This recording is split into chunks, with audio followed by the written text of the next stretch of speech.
Yo yo yo, salut les turfeuses, salut les turfeurs, bienvenue pour un nouveau pronostic de Benoît Requin. Ok, place au pronostic du quintet du jeudi 9 mai, direction Paris-Longchamp pour le prix du Bel Air plat. 1300 mètres, 15 partants car le 15 est non partant, réunion 1, course 7, indice de confiance 1 sur 5. Petit retour sur le quintet du mercredi 8 mai, il y a eu du trouble fait à l'arrivée. Ok, c'est parti, on commence le pronostic et on commence avec le numéro 1, c'est McTennet, et on écoute l'entraîneur Hubert de Nicolai. Sa dernière performance est très bonne. McTennet n'a pas été très heureux à l'entrée de la ligne droite. On aurait dû le laisser galoper devant. Bon, on va le monter pas loin de la tête, il est très bien. Je le vois gagner un quintet, mais je ne pense pas qu'il ait une grosse marge. Il faut que tout se passe bien. Bon, ce numéro 1, pour ma part, je ne l'ai pas retenu. Par contre, il est quand même en plein milieu de ma petite liste des possibles troubles faits. On a encore affaire à un quintet assez ouvert. Indice de confiance 1 sur 5. Attention, les surprises sont dans le très très possible. Donc vraiment attention à ce quintet ouvert. On passe au numéro 2. On y croit et on écoute Joël Boinard. On y croit, il est régulier. Il n'y a rien à lui reprocher. Il débute dans les handicaps et il faut voir si le handicapeur l'a pris ou non à sa juste valeur. Si le terrain pouvait rester bien souple, cela serait bien. Il est bien et très maniable pour ce type de compétition. Eh bien, ce numéro 2 fait partie de mes préférés. Comme son nom l'indique, on y croit, j'y crois aussi. Je l'ai mis très haut, je l'ai mis deuxième. On passe au numéro 3, Tiffany Lee, et on écoute Christophe Escuder.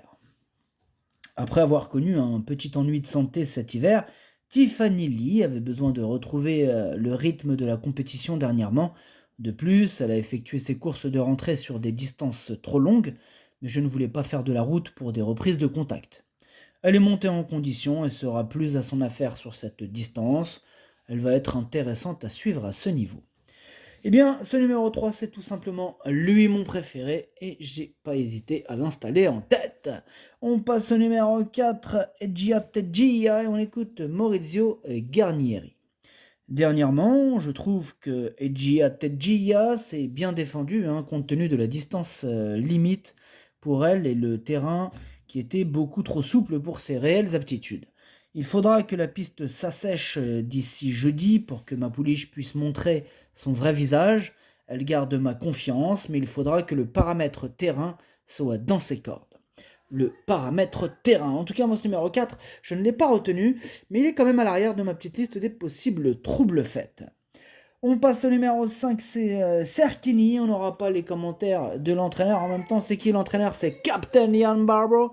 Captain Ian Barbro, le capitaine de son navire, qui est parti pêcher tout seul. Alors, ce numéro 5, c'est lui mon gros regret. C'est lui mon cheval de complément en cas de non partant. Attention, possible cassage en vue. On passe au numéro 6, Koslovka, et on écoute Joachim Brandt. Koslovka est sous le coup d'une pénalisation en raison de son succès dans l'épreuve de référence. Elle a assez bien gagné ce jour-là et toujours bien. Gagner, c'est peut-être un peu plus dur, mais j'y compte pour une bonne performance. Je l'ai trouvée meilleure sur le gazon en dernier lieu et peut-être qu'elle peut encore progresser un peu sur cette surface. Ce numéro 6, lui, me plaît beaucoup. Il fait même partie de mes préférés et j'y crois et je l'ai mis à 4ème. On passe au numéro 7, Ali, et on écoute Joachim Brandt. La dernière fois, Ali s'est montré un peu froid derrière les autres chevaux, mais a fini vraiment fort. On va essayer avec la même tactique. Espérons qu'il puisse être un peu plus près. S'il finit de la même manière, il aura son mot à dire. Ah, ce numéro 7, lui aussi me plaît bien. Je pense qu'il peut faire un truc sympathique. Il peut en faire souffrir plus d'un sur sa route. Je l'ai mis 5ème. On passe au numéro 8, Grave Fighter, et on écoute Hank Grew. Grave Fighter s'est bien comporté lors de sa rentrée et monté là-dessus. Il s'agit de son premier handicap et la distance est un peu courte. Sa situation au poids n'est pas facile, mais on espère qu'il pourra prendre une place. Sachez par ailleurs qu'il a prouvé qu'il appréciait le terrain souple. Ce numéro 8 fait partie de mes préférés. Je l'ai mis 3ème, il peut frapper un grand coup. On passe au numéro 9, spécial, et on écoute Yann Lerner. Spécial est une pouliche qui se montre souvent allante dans un parcours et dernièrement, c'est la première fois que je la vois aussi détendue.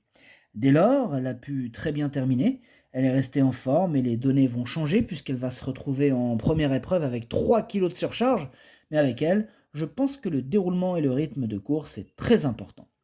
Eh bien, ce numéro 9, je l'ai pas retenu. Bon, en même temps, on ne peut pas tous les retenir. Attention, c'est quand même lui le chef et le capitaine de ma petite liste des possibles casseurs de tickets repérés. Attention. On passe au numéro 10, c'est les Rays, et on écoute Didier Guim. Je m'attendais à un peu mieux de sa part en ce début de saison. Cependant, lors de sa rentrée, le terrain était trop lourd pour ses réelles aptitudes et dernièrement, les Rays n'a pas démérité, étant battu de fort peu pour un meilleur classement. Avec cette valeur, je veux l'avoir dans un handicap, raison pour laquelle on effectue le déplacement. Ma diable, j'espère l'avoir bien se défendre.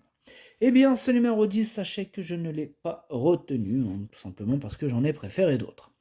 On passe au numéro 11, concertation, on écoute Francis-Henri Graffard.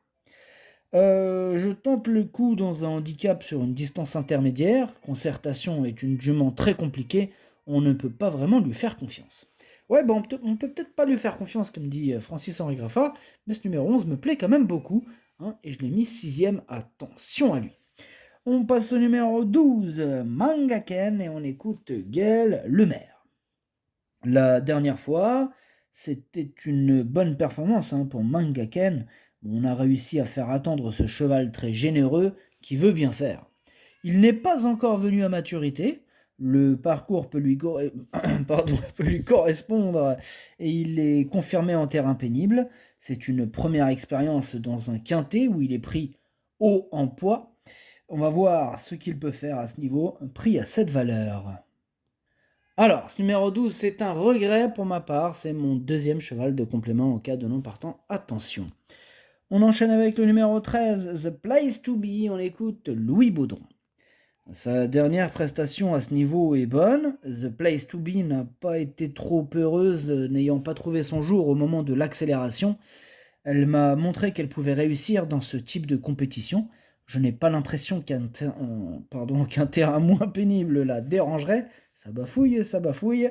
Il est préférable d'attendre avec elle. Si cela se passe bien, elle est compétitive. J'y crois, moi, ce numéro 13. Bon, en toute fin de combinaison, mais je la garde quand même.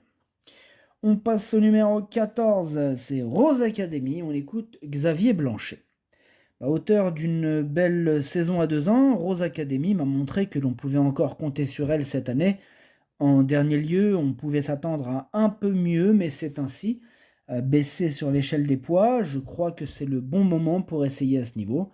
Elle est très endurcie, va dans tous les terrains, la distance est parfaite et a déjà bien fait sur ce tracé, je suis confiant. Xavier Blanchet affiche une réelle confiance avec ce numéro 14, avec tout ce qu'il nous a cité, tous les feux sont au vert. Moi, il me plaît bien ce numéro 14, mais je l'ai gardé plutôt en bout de combinaison. On passe au numéro 15, on l'avait dit tout à l'heure, il est non partant, donc on termine avec le numéro 16, Kingswood Flyer, on écoute Eddie Radbury. Dernièrement, Kingswood Flyer, il a eu un bon comportement malgré une distance trop longue. Jeudi, ce sera une première dans cette catégorie, mais je pense qu'il a son mot à dire en 36 de valeur. Bon, difficile d'être affirmatif, mais j'en attends une bonne prestation. Sur cette distance, il peut refaire parler de lui. Il ne faut pas l'éliminer totalement.